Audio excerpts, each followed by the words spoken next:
Hello, everyone, and welcome to my interview series, Messaging Your Spiritual Business for Big Growth. Being a spiritual entrepreneur taught me that messaging is a combination of energetic and practical strategies. And in this series, I'm speaking with successful spiritual entrepreneurs to tell us how they created messaging and business strategy that was aligned for them and grew their business, and how they continue to do it now. And today we have Sal Jade. Sal is a clairvoyant healer, psychic development coach, and best-selling instructor of psychic healing and spiritual business courses. She loves to help psychics and healers deepen their understanding of the tarot, grow their psychic gifts with spirit guides and angels, and build thriving businesses. So welcome, Sal. I'm so excited that you're here. Thank you so much for doing this. Thank you for having me. I'm very excited. Good. I am going to jump into some questions, but I just thought about this, that one of the reasons that I was so excited about having you on for this interview is that very early in my spiritual awakening, this journey of figuring out my psychic gifts and everything, one of the first groups that I came into, you actually bought a session from me. And yeah, I was like, I bet she doesn't remember this, but I was doing when like was home it? blessings. I was doing home blessings, and yeah, and you purchased that from me. That's not saying much for my memory, is it? Hey, I am so much like that as well, but it really meant a lot to me, and because it's like you support like the newbies on the block. Yes. And I know that you love doing that, because I am now, hence have bought a couple courses from you and am in your Facebook group, and you're just so Was nurturing. It in Psychic Playground? Yes. Was it around about 2016, 17? Probably, yes. Yes, I remember. Yes. Okay. That was my really pulling back from there. Through. It was like, okay, make the connection. I remember that was beautiful. Yes. Oh, good. I remember, yes. Good. Yeah, so that's like, you were kind of, someone that I looked up to from the beginning for me. And so I really appreciate you being here, and I'm so excited about it. So thank you. Yes, and I'm glad I remembered. I'm glad that would have been bugging me for days. I'm sure. Yes. Like, what's going on with my memory? How do I not remember that? And then it was like, oh yes, I remembered it. And it was actually the beautiful feathers and things behind you that triggered it. I was like, okay, no, I remember this now. Yes. Yeah. Awesome. Thank you. Thank you. Okay, so let's dive into questions. Well, first, I kind of gave everyone a little bit of information about who you are and what you do, but do you want to tell us anything else a little bit more in depth about what you do? Yeah, so I guess I was in my own business for about nearly 5 years as a clairvoyant healer and as a theta healer and doing tarot readings, and then took my business online, and I'd always run workshops. Like, I'd always kind of done that on the side, and then so it was kind of like, okay, how can I take these workshops and put them online? And so that's how I kind of made that transition. I'd always had some international clients because I worked in this tarot shop in Manly in Sydney. It was quite a big thoroughfare, and people would come in and they were often from overseas. And so I kind of built the business up a lot from that as well. So I already was had done Skype and email readings and that kind of thing, but it just kind of went to a new level really in 2014 when I took the whole thing. I started moving into taking the whole thing online. Yeah. Yeah. So do you feel like that was a kind of early for that sort of thing, to be taking it online like that? Were you one of the, do you feel like you were kind of a pioneer of that? Look, I was definitely a pioneer on Udemy. Like, my courses were like one of the first original kind of ones that were on Udemy dealing with the topics that I teach back in 2014. There were definitely already kind of people who were running online psychic and clairvoyant healing businesses back then, definitely. And I think, I mean, for me, because I already had such a strong client base before that, it was more the decision to go online was more about boosting the courses, not just taking myself from off being a one-on-one service people where someone comes to my house or I work in a clinic, if that makes sense. So I kind of, it was a bit of a different path to what a lot of people do. Like there was definitely already people trying to sell their online services back then. And it's obviously massively grown since then, which is very exciting. But yeah, I think I did it in some ways a bit backwards, in the way that most people now these days that are jumping online to start an online business haven't already started their own business in that field. Yeah. If that makes sense. They kind of get excited and drawn to being a light worker or being a reader, and then they suddenly go, right, I'm going to start an online business. But I already kind of had clients. Having said that, what I was going to teach online, I had absolutely, like it didn't benefit me in any way that I already had clients. Like if that makes sense. So some people are like able to take their business online and they've already got enough people behind them to sort of help that sustain itself. I had no one, and I knew nothing about really anything. So okay. Yeah. I was very much a beginner in that way. Yeah. Okay. So is that I guess I don't know that you said exactly why did you decide to do it that way? Yeah, well, I think like many people that are, that are healers that already have established a business on a one-to-one level, like they have people either coming to their clinic or their house. I just reached that point where I went, okay, this is not going to sustain me long-term to be doing this. And it was actually a really funny little, universal intervention. There was a writer's course that I really wanted to do. And it was on a day where I often would get clients, and there was another day where I had my little side job. And it was just this thing of like, you know what, I need to take myself out of the business and build it online, because I want to be able to have that freedom to live wherever I want and not be, I lived in the most expensive city in the world, nearly second most expensive city in the world. And I could see rents going up, and and I remember thinking, I want to know that I can leave this and live anywhere and not have this fear that I'm going to lose all my clients. So that was probably the primary thing, of just that freedom and flexibility. And also I'm often up for a challenge. I think I'd done the first half of, building up my business. So I was booked out weeks in advance. And then I think there's part of my nature that just was like, okay, so what next? That was kind of the next stage. But definitely, like so many people that want to work online, I was really desperate for that freedom of not being tied down to the geographic location and relying on, as and many know, people, you're relying on people to fill your books, and then they pull out, or you get sick, or, I had a really bad operation that I had to have that meant I was off work for a month, and I could see that, okay, I've got to put this online now so that I can work no matter what the circumstances, basically.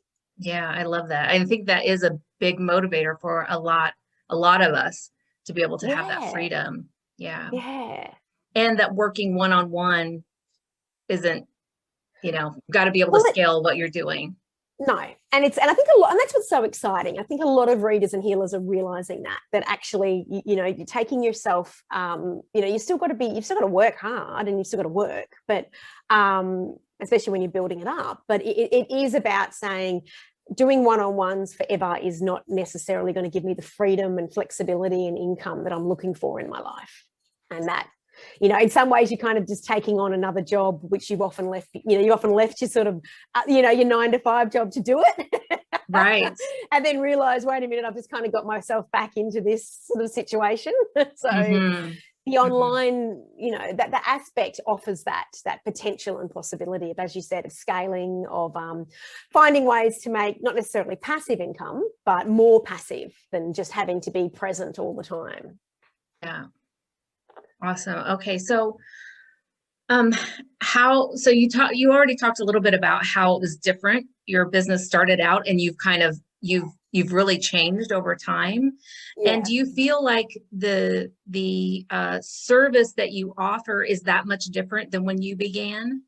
I mean, I know it's more courses and that sort of thing, but is the focus different?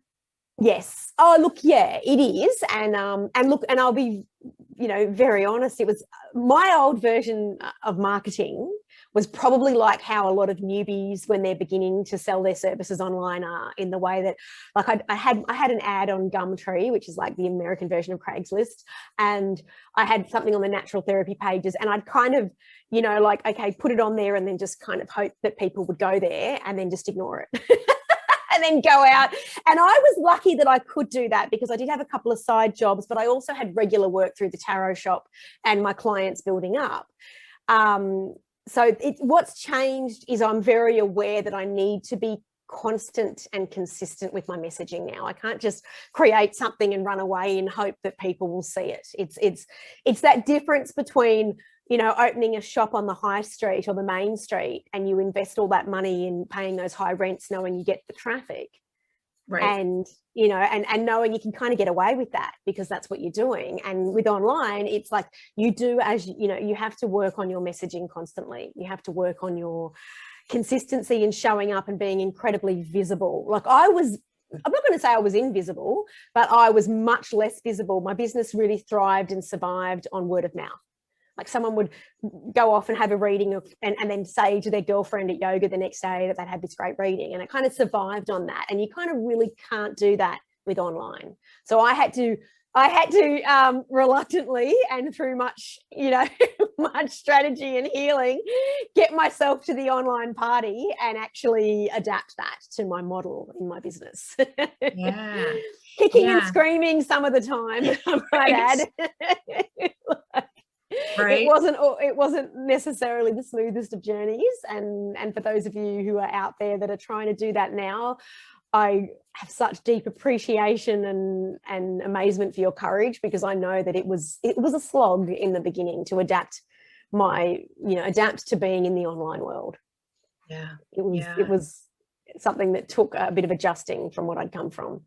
And adjusting because I wasn't a natural born marketer. Like I was a former English drama teacher. I was humanities, you know, corporate and selling yourself to me was just icky. And I was like, there's no way I want to do this. Why can't people just find me from the gloriousness of my vibration? You know, there was a lot of that. Yes. Yes. I think a lot of us come in as spiritual entrepreneurs thinking that. Yeah. And sometimes from the spiritual realm, perspective, community, they do sell it as that's what you can do to get clients. And so I do like to talk about that a little bit, because I know I tried. I tried that way. And I definitely had to go off and do a lot of learning and a lot of trial and error to figure that out. Yeah. And look, I think that's the most important thing to remember is it kind of takes, I'm going to say 3 or 4 different pieces of a pie to build a long-term successful online career as a healer and a reader. Like it takes the confidence in yourself, which I just had to keep getting healings and readings and tapping and doing all the things that I do to maintain myself. But it also, it's an acknowledgement of like, I'm running a business now, I have to act like that. And that means even though I don't like it, even though it doesn't feel like it aligns with my values, I had to go, well, okay, then I can just go back to, you know, a full-time job. I mean, if I want to, part of running your own business is you need to put yourself out there and learn these things, as you said, these practical strategies. And for me, what I've noticed for online business in my own experience and with my students is that it's a combination of being really in your mindset of constantly working on, okay, did this ad or this offer or whatever it is that I'm trying to sell right now, did this not sell because of my own vibration? As you said, like you kind of need to be working in the spiritual thing behind the scenes. Did it work because I was so nervous about it, or I didn't believe it, or because I hate doing Facebook so much and I'm only doing it like I'm getting my nails pulled out, like it's so awful. You know? And that's what's sort of coming through in my offer. Or is it because I just haven't focused on the practical strategies that I need to get my messaging right, or to get my structures in place, or is it that I'm not is it more that I'm just not being consistent enough with it? I mean, that's the thing, as I know you've learned, is you know, you need to show up and be well known for something. You need to show up and be visible. And I was thinking, when I first got your request for an interview, I was thinking, I feel like my newest analogy, I come up with new ones every month, but this one is, it's almost a little, running an online business is almost a little bit like sitting there at Netflix and you're flicking through and you're looking at a movie and you kind of stumble on a picture that you think looks pretty, and you look at the plot and think, well, that looks all right, that looks interesting, but I don't know any of those actors, so I'm not really going to waste my time on that. Or if you're buying it on iTunes, I'm not going to spend money, I'm not going to go to the movies if I don't know those actors, even if the plot sounds pretty good, but I don't know. And then I might go off and read some reviews and, oh, okay, but how, you know, or I'll type in reviews. And that's how it is running an online business. Like, people, it's not even just sometimes that you're doing something as a great offer. You need to start thinking about, how can I become well known for something? Yeah. How can I be visible? How can I show up? And it doesn't have to be everything. I don't know if you're going to ask that question. Like, for me, it doesn't have to be, you don't have to do Instagram, Facebook, YouTube, Etsy. Like, you don't have to do them all, but you have to find at least one thing and go, okay, how do I become well known in that sphere? Yes. And that, for me, is how you start to build the traction in your business. And so mine was obviously Udemy. Like, that was, people are often very surprised and highly amused, and some of my mentors highly frustrated, is that I have a very, very tiny email list. Like the traditional funnel thing that sales gurus teach, where you give away something for free and then they sign up and then they get an upsell and then they join you. Yeah, right. I don't do that. I'm terrible at it. I'm really bad at it. And every year I'll go to a retreat or I'll sign up for a webinar and I go, right, this year I'm going to do it. But actually, what I love doing, and I guess where my genius zone is I love creating Udemy courses. And so that's where I focus my attention. And I do other things, like I do Facebook Lives and I do things that work for me. But I think the hardest thing with online business marketing is that you feel like you have to do everything. And, or you believe the other thing, which is I don't have to do anything. I just have to shove something on Facebook once every few weeks and then my business will grow. And that's, you know, that needs kind of a bit of work too. Yeah. So how did you, when you talk about, so you're really talking about how, and I love that analogy, by the way, that it's perfect. But when you're talking about, you know, all these different things, all these different strategies that we're told a lot to do with by business coaches and that sort of thing, is how did you figure out like what you were aligned to and what worked for you, and then being able to like throw out the other stuff? Because we often get bogged down with so much and thinking we're supposed to do this and we're supposed to do it this way. How did you kind of figure that out, and what felt like really bad to you, and how did you do that? That's a super awesome question. Part of it, I think there's like it's trying to discern between what you're resisting because you're just resisting it as a whole. So, or what you're resisting because you really know that you're not going to thrive in that zone, I guess, is what is, for me, became what the magic formula was. So I can remember when I first started learning about how to promote my Udemy courses, and there was one guy that was like 15 different things you can do to promote Udemy. And one of them was, you know, going onto Reddit and becoming an authority on forums and then telling people about your courses. And that just didn't sit well with me. I was just like, I don't like forums. I've got nothing against other people liking them, but I have no interest in hanging out in a forum. And so that felt like such hard work. And so for me, I had to start learning about, okay, what feels like really hard work and resistance, and what am I just resisting in my own self-sabotage? And so understanding the difference between those two kind of came from, I would definitely say, talking with my guides and angels, and definitely pulling cards. And also, I'm a big fan of, I do big long walks in the morning at the beach, and I just put it out there. And I just, you know, I say, okay, what is it?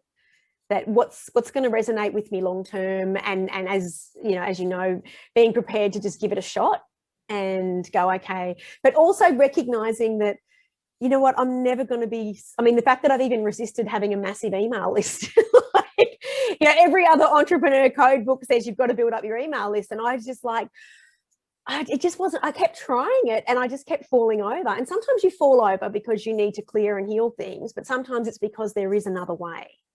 Yeah. And so I think it was, if I had to say, it became a combination of communicating with my guides and angels and my cards, but also, and my journaling, and a combination of just being determined to find the way. Like, yeah, you have to take the action. You have to take the action to figure it out. Yeah. Yeah. And I mean, and I think this is where most people go wrong, is they don't trust themselves to intuitively know when it's like, yeah, that just doesn't feel right. I mean, there are some people who love hanging out in Facebook groups and can hang out in Facebook groups every day, all day long, and they love it and they thrive in there. And there's some people who hate Facebook and never want to go near it. And so for me, finding the middle ground of that polarity of like, okay, what can I do on a long-term basis? You know, people are always saying to me, oh, Sal, you should do a podcast. And I go, actually, showing up consistently every single week to do something doesn't fit me. It just doesn't suit me. That's why I left my job. I didn't want to have to show up consistently every week and shine like that. It doesn't work with my model, but with my model of who I am. And I think that's probably my answer is knowing thyself, knowing that for me, I'm really good at big bursts of really intense work, like creating a course, and then not having to work as hard for the rest of the time. I guess, you know, but not other people are actually much better at showing up and doing a Facebook Live every single week, or doing a podcast every single week, or doing a YouTube video. And if you're good at that, then go with that, because that works too. So it's knowing yourself and what is going to work for you as a long-term strategy, I think, is, and that does, as you said, that comes from the journey of trying it and then failing at it. Right. And laughing at yourself. and that's probably my biggest thing too. I had to learn, and that's where the spiritual healings for yourself come in. I had to learn to not beat myself up when I could see things were working for other people but not working for me. Mm-hmm. You know, that deep sense of insecurity that, hey, this guru told me to do XYZ and I did XYZ and it hasn't worked. You know, what's wrong with me? Maybe I'm not meant to be doing this. Maybe I'm on the wrong path. And it's sometimes not that at all. It's just that it's not going to suit you in the long term. So yeah, some kind of gentle exploration about what you think you can commit to and what's your ideal, I guess, works. But also knowing that there will be some hard yakka of having to hustle and having to market yourself. That's part of, you know, and as my lovely mentor Tash Corbin says, if you want to start an online business and you don't want to hustle and market yourself, then you just need to go and get a normal job, because that's what employees do. They don't have to hustle, you know, their bosses hustle on their behalf. So I feel like that, yeah, finding that balance is definitely part of the secret to success, and trusting yourself if something doesn't feel right, like going, no, that really, it's actually not me. It's not me self-sabotaging. It actually just doesn't feel like it's going to work for me. Yeah. I'll, you know, it'll torture me basically. Yeah. Yeah. I love that.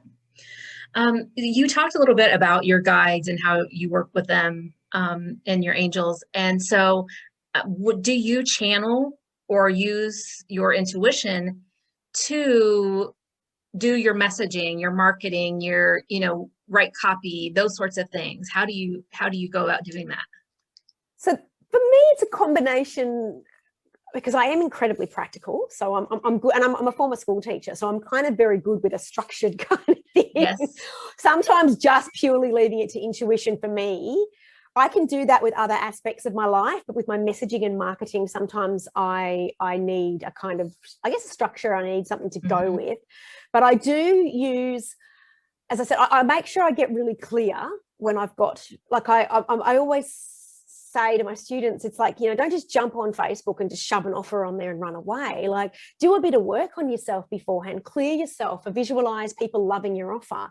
And again, I do, and people might find it funny. Like when I post in the Psychic Playground or I post on Facebook, I will often be like, okay, so what course should I do this week, and pull cards. Which one's going to resonate the most, and find that, you know, and I you know, so I use that. And I'm also, you know, I don't necessarily go in for an hour and channel with my guides to get that, but I do, when I get stuck or I can feel resistance, I go in and work with them, and I just say like things like Archangel Raphael or whatever's blocking me, from stepping into my path as a psychic development coach, you know, there's just, can you cleanse it? Cleanse it. If it's my third eye, if it's my physical body, if it's my past lives, just go in and cleanse it. And usually within a couple of hours, I'm feeling the mojo again. And or sometimes it might be, okay, it's time for a healing, or it's time for going deep and do some soul work on that.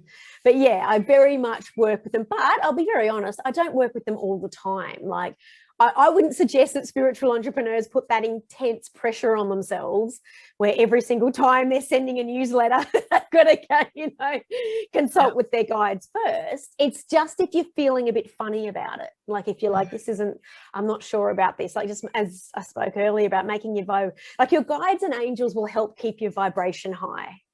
Yeah. But you do have to ask them. Yes. Yes.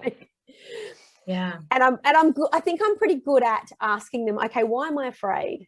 You know, why am I resisting sending this newsletter? What do I think is the worst that's going to happen? Or why am I afraid to go into that Facebook group and think those people are going to throw rocks at me for making this offer? Like, why is it? And sometimes it requires deeper healing. Sometimes I've got to go in and really look at it. Or sometimes it's actually just a little bit, oh, you know, because you've seen so many people do so well in that group and you feel like you can't compete with that. And it's like, well, okay, well, I can clear that. Yeah. So I just need to be a bit braver. So yeah, it's not always a straightforward process, but I definitely, it's definitely, especially if I'm doing a webinar, I definitely like and when I'm doing my courses, and I mean, because doing courses can be sometimes as nerve-wracking as webinars, because in that way that even though you know you can edit it, you're aware that you're like, oh my goodness, you know, potentially 30,000 people could watch this. Yeah. So you can be incredibly self-conscious when you're getting filmed. And so I do a lot of work beforehand with just, okay, my guides, my angels, just let me communicate what needs to come through. And I think that's where the channeling, you know, I just channel what needs to be said. Yeah. Same with Facebook Lives. It's like, okay, I'll channel that whatever comes through right now will be what people need. Awesome. I love how you're talking about you do the channeling, you work with your guides and angels. You also work with a business mentor. You do work with some other healers, I think is what you were saying too, as well. So you're getting lots of support, as well as doing your own like healing, and learning what you need to do. So it's so much of a combination of those things to bring it all together. Yeah. And I feel like that's where so many people fall over is they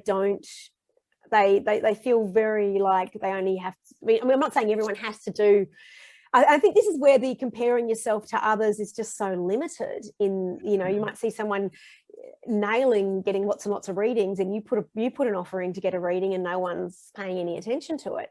And I think it's important to go, okay, everyone's got different stuff and I just need to go, okay, focus on what healing my stuff is. It's going to be very different to that person, and just being conscious that it's going to be a different journey for you, and to just to embrace that journey rather than be like, oh, it's so hard, there's so much I've got to do.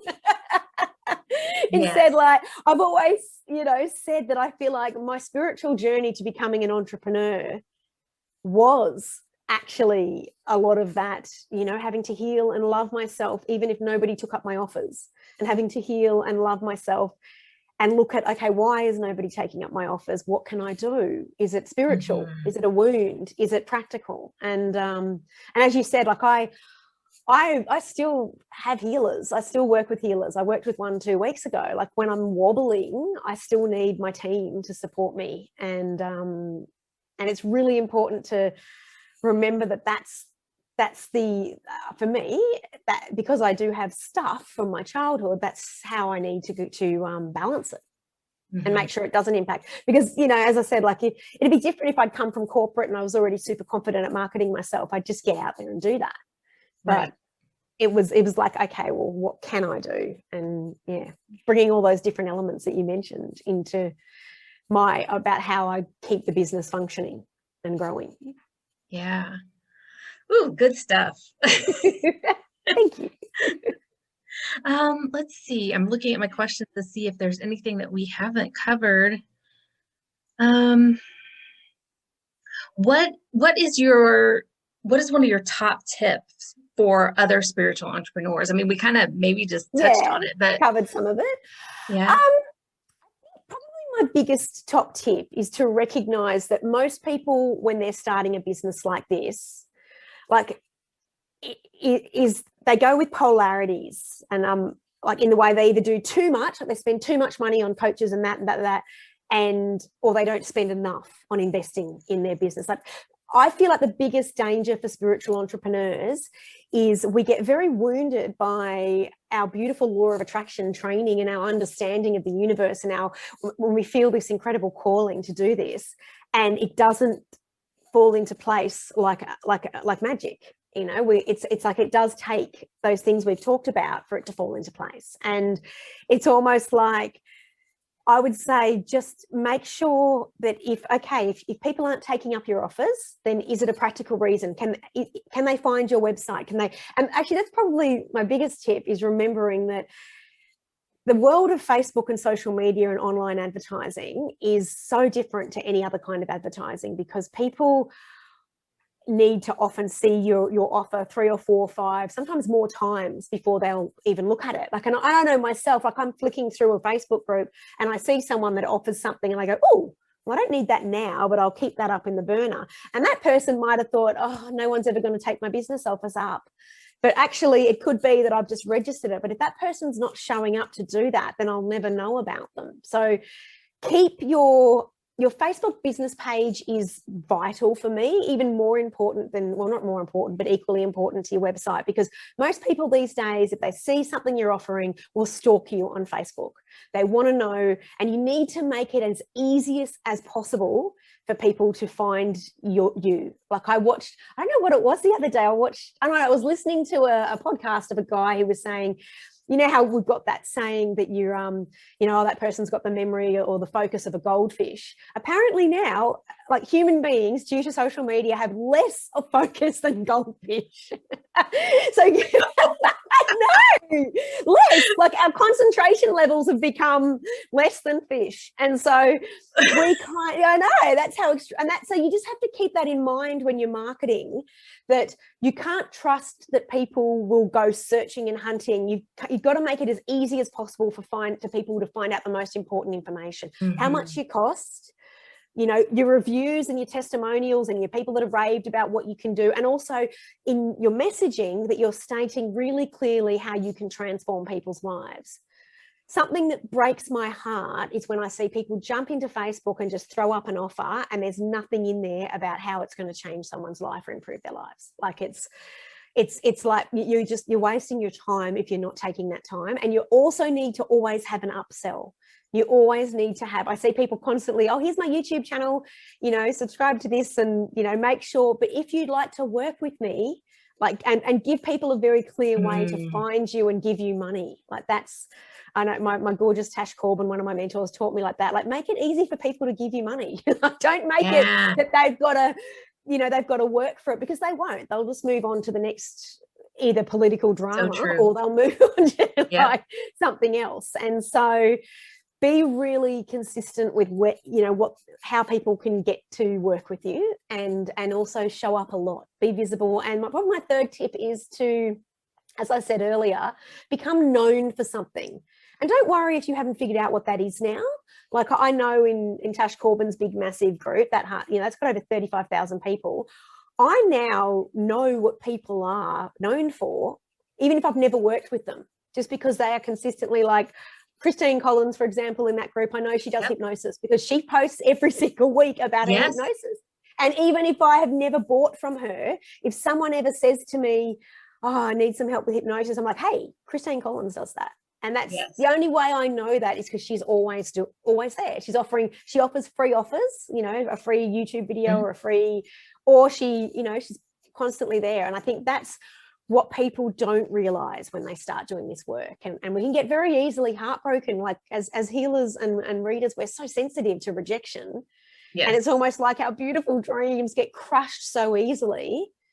But if we can just take that time, and again, like we said, working with your guides and angels, pulling cards, but also going, okay, well, how can I stand out?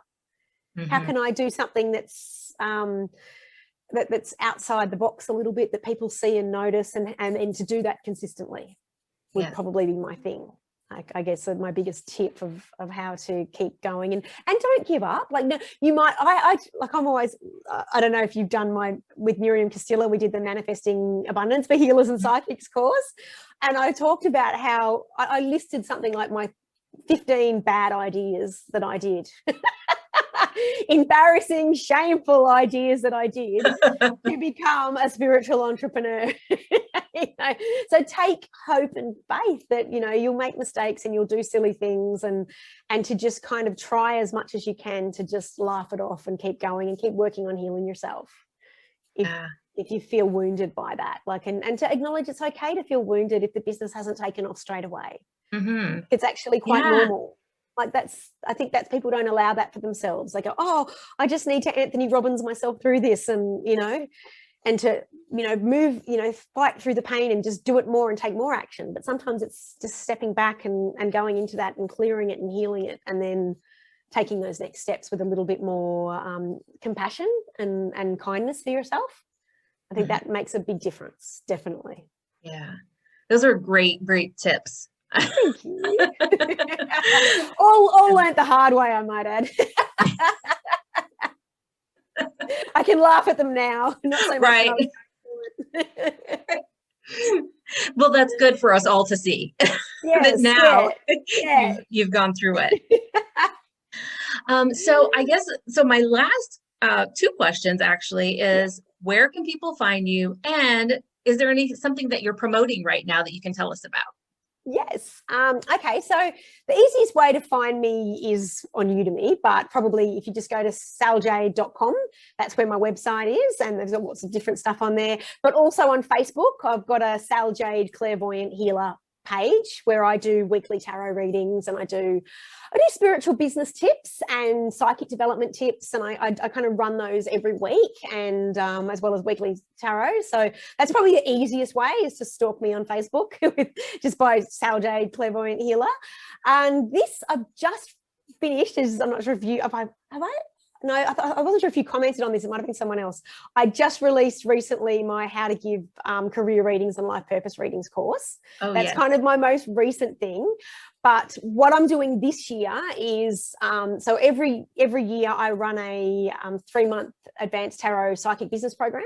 So it's like a combination of working with advanced tarot concepts and clairvoyant healing and advanced channeling, and running a psychic business. So all the training you need about branding and planning and marketing and all that kind of stuff. And I usually do it live, but I haven't been able to do it live this year. So I'm doing it at a discount. So it's not usually the $700 or whatever that it usually is. It's much cheaper because you can do it at your own pace.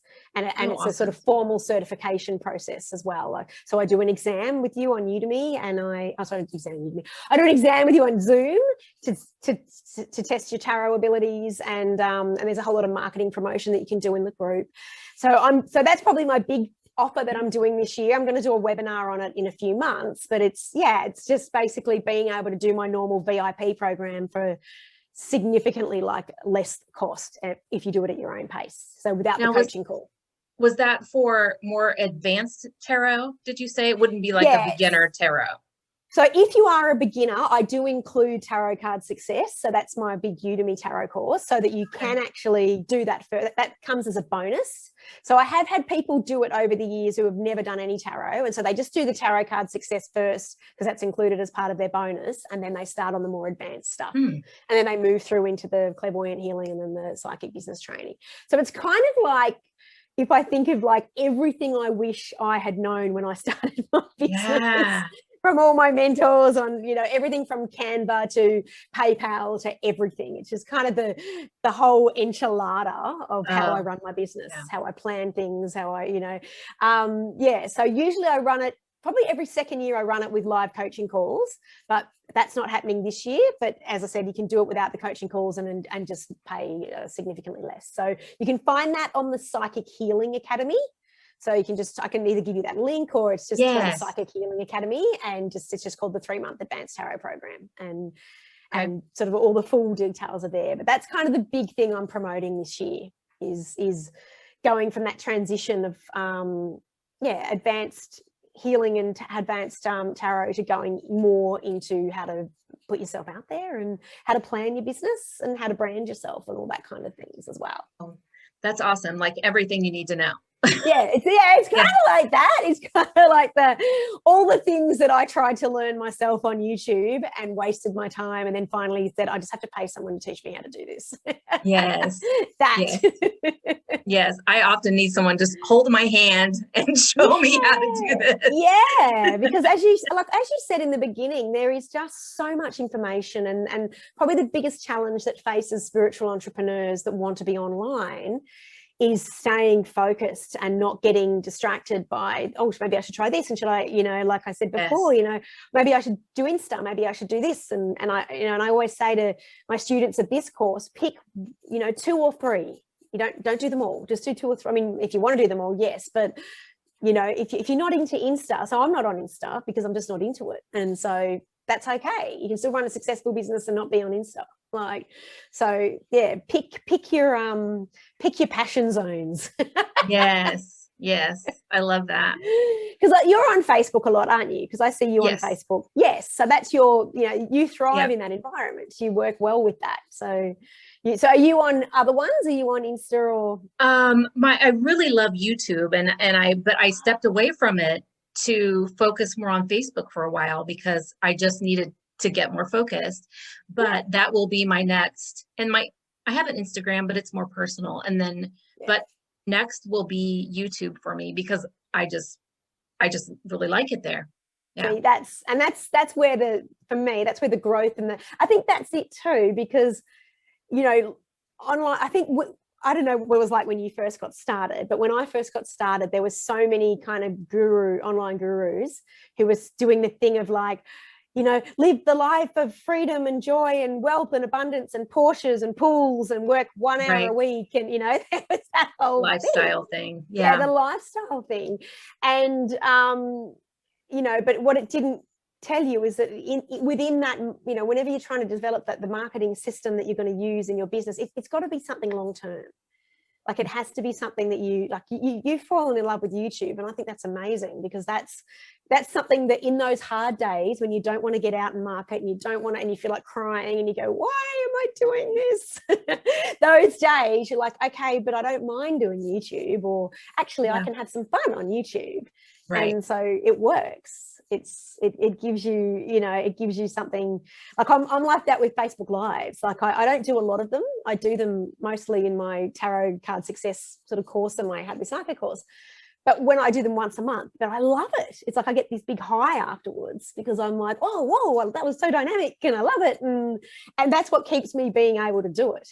Yeah. But if they were like the worst thing in the world for me, then I wouldn't recommend, someone do them if you're not into that. And look, I was just I don't know if you've had this in your own experience and if you think that's part of your own journey too. I don't know, if you answered this and your other things, like how do you feel with and deal with the idea of constantly giving away a lot of free readings, and like how do you feel about that and the like understanding that, like getting really clear about it, and also the like Facebook, I'm not a fan of Facebook live readings. How do you feel about them? Do you do them? Well, I did them in the beginning. Yeah. And then I stopped doing them because they didn't feel good anymore. And I found that a lot of people who were flocking to me because of those just wanted me to give them free. They weren't purchasing anything from me. No. They just wanted more free, and they were, messaging me a lot and things like that. And I realized very quickly that, okay, this is not how I want to run a business. This isn't this isn't running a business. This is giving away a lot. No, this is me giving constantly away free readings. Yeah. And that's kind of how I feel them. I feel like there are many ways to get the business out there, but I think just doing Facebook Lives and giving people free readings doesn't necessarily have a long-term, very good conversion rate. Yeah. So I'm glad you confirmed that for me, because I talk about that in some of my things with people, and I thought maybe it's just me. No, I don't think so. And I think that we can be very giving to our audience, but in different ways. than giving away free readings, which is what we do to get paid. Yes, exactly. That's perfect. Yeah, that's exactly how I feel about it too. Yes, so that's I'm glad that wasn't just me that thought that. No. I added a lecture in one of my recent Udemy courses. I was in my love course about romance readings, because I find that they're those Facebook lives that people do where they're helping people with their love life. I find that's the most intense, because we get so intense, you know, like, has my boyfriend cheated on me? Is he coming back to me? Has he, you know, blah, blah, blah. And I've seen poor, beautiful, vulnerable, gorgeous readers just be attacked and hostility and yelled at and screamed at in shouty, angry capital letters. And so in that course, in my love course, I said to people, look, just avoid those kind of readings, like stick to one-on-one, because you're opening yourself up for a whole lot of intense emotion from people who get very easily embarrassed by, you know, awful things that are happening in their love life.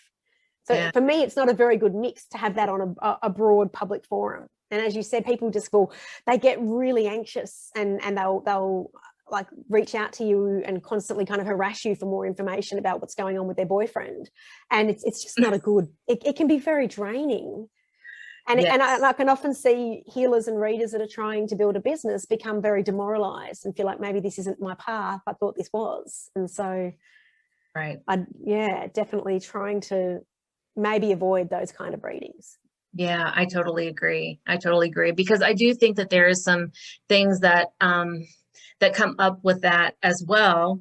And I don't know if I'm going to be totally getting off track here, but with like blocks and that sort of thing that come up around money blocks and that sort of thing, because of the free readings, people believing that because it's like your innate gift that you should give away for free, you know, all these kind of things that have been thought in the past or whatever kind of come up around that. And that's what all of that kind of is like, oh, this does not feel good. Yeah. This does not feel good. I had a really interesting experience actually.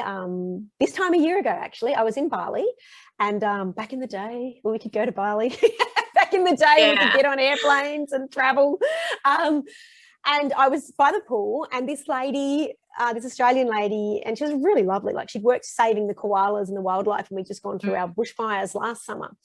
And we just had this conversation about healers, and she didn't realize what I did for a living. I was just, chatting with her. And she talked about this beautiful little Balinese healer man that she was going to see that afternoon. And, she was so excited, and he was well known all through blah, blah, blah. And she was like, oh, something straight out of Eat, Pray, Love. And, she was very much excited. And then she said, but he doesn't charge. And, he just, because, I don't think healers should charge. I think it's rude that all these healers. And I can remember being a bit struck. And then I didn't tell her what I did at first. And then I did. But I remember walking away and thinking, okay, this is still such a prominent issue in our society. And then I realized, I went, actually, if you're a gorgeous Balinese elder living in your house, probably with your daughter and her husband, and they're all out working and they're feeding you and paying the bills, you don't need to charge, because the village comes and gives you what you need, and you get, but most of us in our modern day lives are not living in a situation where we're surrounded by people who are financially supporting us. And so that to me became the real crucial thing of why people do need to charge.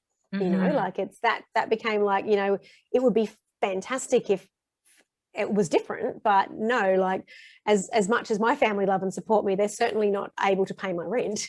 Right.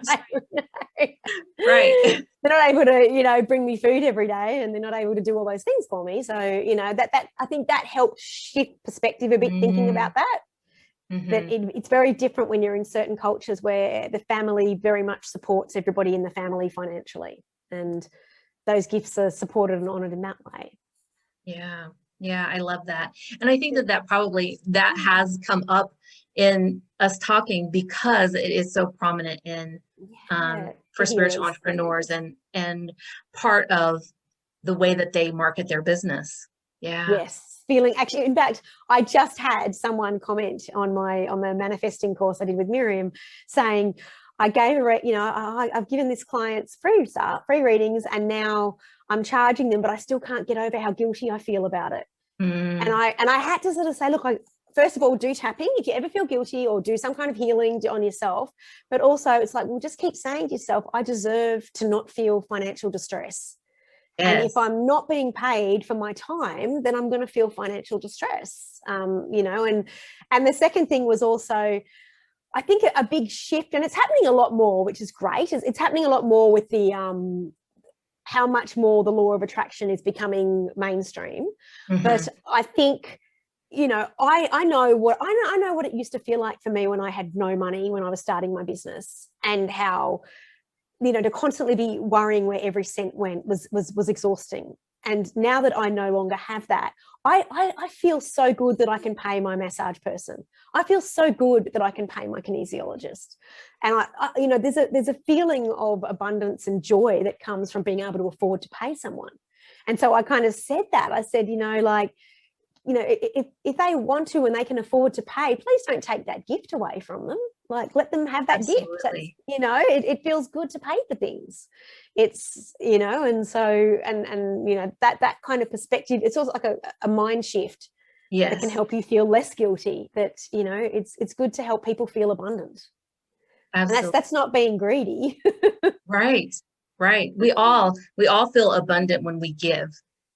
Yeah. Like when you're able to buy a beautiful Christmas present for someone you love, you feel really good about that. And so it's, that's how I kind of help people when they're dealing with those guilts. Yes, I love that. Well, I'm going to wrap it up. And thank you so much. This was such a beautiful conversation to have. Pleasure. I hope it's helped some people out there. I hope it's helped get you back on track if you're not feeling like you've been on track. Yes, I hope so too. I really do. So thank you so much. And for everyone watching, thank you for being here with us. And we would love for you to comment below about our discussion, ask questions if you have questions. And until next time, I cannot wait to see you align and shine. Yay. Thank you.